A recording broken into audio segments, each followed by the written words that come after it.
It's one of those universal truths in the world of outdoor adventure. When an angler throws a baited hook, a lure, or a fly into the water, that angler not only hopes to catch a fish, he's hoping that fish will be a big one. A big fish. I just like...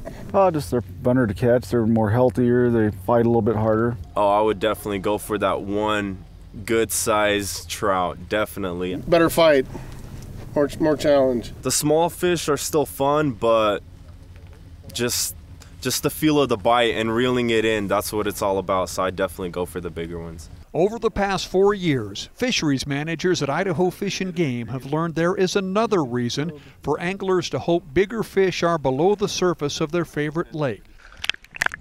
The bigger the hatchery rainbow trout are when they are stocked, the more likely anglers are to catch them. Fisheries managers learned this during a 4-year study that analyzed the relationship between the size of rainbow trout and angler success. The reasons anglers catch bigger trout more easily are likely numerous and variable from one body of water to another, but the data are clear. We see somewhere in the neighborhood of a 7 to 8% increase in return to creel for every inch increase in size. So we're seeing pretty substantial return benefits from a 12-inch fish versus a 10-inch fish. And I think we were all a little surprised at how much better those 12-inch fish return. Oh, he's a fighter. Fish and Game's Rainbow Trout Hatchery program exists for one sole purpose: putting fish in Idaho waters for anglers to catch. But during the last 10 years, the cost of raising fish has skyrocketed. While the cost of fish food has increased by more than 150%, funding for the program has remained stagnant. In 2011, managers reduced fish production by 18% to keep the program within budget.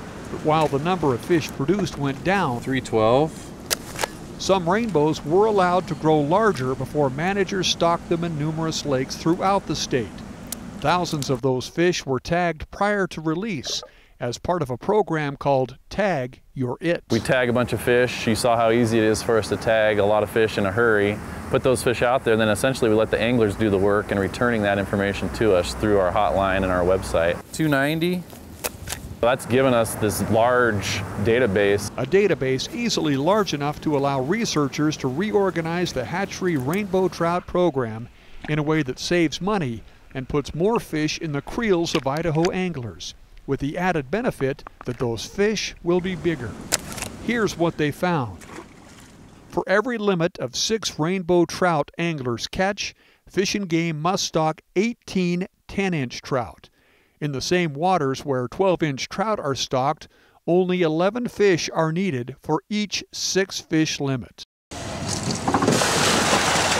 And regardless of how many trout fisheries managers stock, the true measure of success is how many trout anglers catch. As the program expands over the next 16 months, managers will be putting 12-inch rainbows into most of Idaho's large stillwater fisheries. By the summer of 2016, nearly half of the rainbow trout released into those lakes and reservoirs will be 12 inches. And while most anglers understand the variables involved in catching fish... Oh, man. Did you miss him? Uh-oh. I don't know. Nope. Nope. Oh. Well, maybe I did lose him. Those who put in the hours will find that over the long haul, they will put more fish on the stringer, and on average, those fish will be bigger. You go out to a given water and you throw your line out there and we've just stocked fish, you're gonna have a higher potential of catching a fish, and there's a higher potential that fish is gonna be bigger. And so better fishing for bigger fish.